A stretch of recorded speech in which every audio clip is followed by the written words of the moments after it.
що можна на цьому сайті такий же самий скрінчик із Майнкрафта, як у мене.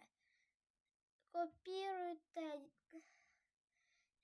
або просто білий кіт, скини Майнкрафт, в оцей от сайт, оцю емблемку, і вам може видати білого кота із кофточкою.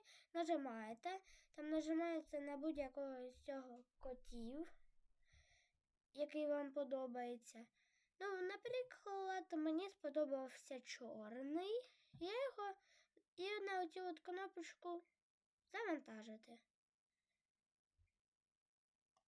Звичайно.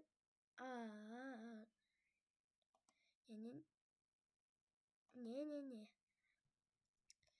І ось все. Можна подивитися його. Все. Гарного скачування.